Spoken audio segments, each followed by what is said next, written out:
দর্শক স্বাগত জানাচ্ছি। শিক্ষার্থীদের আন্দোলনের তোপের মুখে এবার কিন্তু পূর্ব নির্ধারিত কর্মসূচি বাতিল করতে বাধ্য হলো ক্ষমতাসীন দল আওয়ামী লীগ। পরপর দুদিন তারা কিন্তু তাদের শোক মিছিল আয়োজন করার কথা বললেও শেষ পর্যন্ত কিন্তু দুদিনই তাদের শোক মিছিলটি বাতিল হয়ে যায়।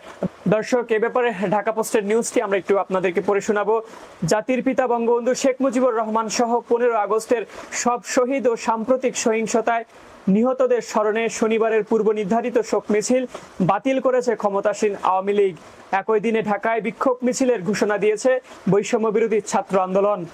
শুক্রবার আওয়ামী লীগের উপদপ্তর সম্পাদক সায়েম খানের পাঠানো বার্তায় জানানো হয়, শনিবার 3 আগস্ট বিকেলে রাজধানীতে শোক মিছিল কর্মসূচি ঘোষণা করা হয়েছিল, কিন্তু দুর্যোগপূর্ণ আবহাওয়ার পূর্বাভাসের পরিপ্রেক্ষিতে পূর্ব নির্ধারিত শোক মিছিল হবে না।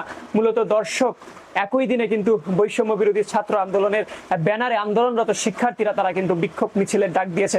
মূলত সেই বিক্ষোভ মিছিলকে কেন্দ্র করে কিন্তু আওয়ামী লীগ তাদের যে কর্মসূচি, তাদের যে শোক মিছিল সেটি কিন্তু পিছিয়েছে। কেননা এখন যদি আওয়ামী লীগ শোক র্যালি করে, সেই র্যালিতে কিন্তু কোনো শিক্ষার্থীকে পাবে না, সেই র্যালিতে কিন্তু কোনো সাধারণ নাগরিককে পাবে না। কেননা এই মুহূর্তে রাষ্ট্র সংস্কারের দাবিতে বৈষম্য বিরোধী ছাত্র আন্দোলনের ব্যানারে শুধু শিক্ষার্থী নয়, দেশের আপামর জনতা কিন্তু রাস্তায় নেমেছে। আর যেমনটি আমরা আজকে দেখেছি, বিশেষ করে ছাত্র সমাজের পাশাপাশি শিক্ষক সমাজ রাস্তায় ছিল, বিভিন্ন পেশায় নিয়োজিত সাধারণ মানুষকে কিন্তু আমরা রাস্তায় মিছিল করতে দেখেছি। সেখানে ডাক্তার ছিল, সেখানে প্রকৌশলী ছিল, আর সেখানে সমাজের বিভিন্ন পেশার বরেণ্য সাধারণ মানুষ ছিল। যে আন্দোলন স্ফুলিঙ্গ তৈরি হয়েছে সেটি কিন্তু দমাতে পারবে না। যে কোনো কর্মসূচি প্রতিহত করতে সর্বদা প্রস্তুত রয়েছে ছাত্র সমাজ। 52-র ভাষা আন্দোলন, শিক্ষা আন্দোলন কিংবা 69-এর গণঅভ্যুত্থান, 90-এর স্বৈরাচার পতন আন্দোলন, 2018-র কোটা সংস্কার আন্দোলন, নিরাপদ সড়ক আন্দোলন, সব ক্ষেত্রেই কিন্তু ছাত্ররা বিজয় ছিনিয়ে নিয়ে এসেছে। যখন ছাত্ররা রাস্তায় নামে তারা কিন্তু বিজয় নিয়ে ফিরে আসে।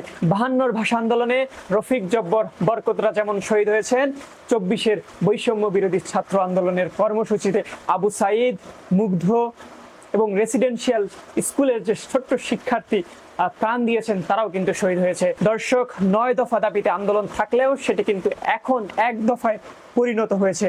বিশেষ করে শিক্ষার্থীদের উপর আজ যে হামলা হয়েছে, সে হামলার পর কিন্তু নতুন কর্মসূচি ঘোষণা করা হয়েছে, অসহযোগ আন্দোলনের ডাক দিয়েছে। তাই আমরা আহ্বান করছি শিক্ষার্থীদের পাশাপাশি সাধারণ মানুষ হিসেবে আপনি আমি রাস্তায় নামি। ওই শিক্ষার্থীদের সাথে সারাক্ষণ আপনার রাস্তায় থাকতে হবে না। আপনি শিক্ষার্থীদের পাশে দাঁড়ান, তাদের কাঁধে হাত রেখে শুধু একটিবার বলুন, আমিও তোমাদের সাথে আছি।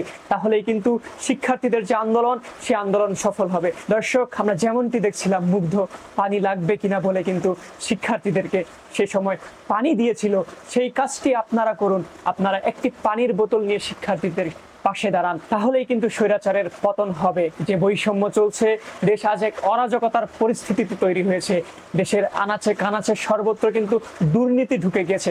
এই দুর্নীতি মুক্ত বাংলাদেশ বিনির্মাণে কিন্তু শিক্ষার্থীরা কিন্তু রাস্তায় রয়েছে। তারা শিক্ষার্থীদের কিন্তু আজ দেয়ালে পিঠ থেকে গেছে। দর্শক, কোটার যখন সংস্কার হয়েছে তখন কিন্তু শিক্ষার্থীরা ঘরে ফিরে যায়নি। তারা এই কোটা সংস্কার আন্দোলনে যে সকল ভাই শহীদ হয়েছে তাদের হত্যার বিচারের দাবিতে রাস্তায় থেকেছে। এই কোটা সংস্কার আন্দোলনকে কেন্দ্র করে যে সকল শিক্ষার্থীরা আহত হয়েছে তাদের বিচারের দাবিতে রাস্তায় ছিলেন। কোটা সংস্কার আন্দোলনকে কেন্দ্র করে অমানবিক নির্যাতন করেছে যে আইন শৃঙ্খলা রক্ষাকারী বাহিনী, তাদের বিচারের দাবিতে কিন্তু রাস্তায় নেমেছে। দর্শক, কোটার সংস্কার হয়েছে কিন্তু রাষ্ট্রের কিন্তু সংস্কার হয়নি। এই মুহূর্তে রাষ্ট্রের সংস্কার চলছে। আমরা আশা করছি খুব শীঘ্রই শিক্ষার্থীরা কিন্তু বিজয় বেশে ফিরে আসবে। দর্শক, আগামীকাল রবিবার শিক্ষার্থীরা কিন্তু অসহযোগ আন্দোলনের ডাক দিয়েছে। দল মত নির্বিশেষে সকল পেশার মানুষকে কিন্তু এই কর্মসূচি বাস্তবায়নের আহ্বান জানিয়েছে। তাই আসুন আমরা নিজ নিজ স্থান থেকে এই অসহযোগ আন্দোলনে সাড়া দেই। বঙ্গবন্ধু শেখ মুজিবুর রহমান দেশকে স্বাধীন করার লক্ষ্যে তিনি যেমন অসহযোগ আন্দোলনের ডাক দিয়েছিলেন, তার ডাকে কিন্তু তৎকালীন বাংলাদেশের সমগ্র জাতি কিন্তু তার সেই ডাকে সাড়া দিয়েছে। আজকে ছাত্র সমাজ কিন্তু সেই অসহযোগের ডাক দিয়েছে। তাই আসুন আমরা এই অসহযোগ কর্মসূচি সর্বাত্মকভাবে পালন করি। ধন্যবাদ।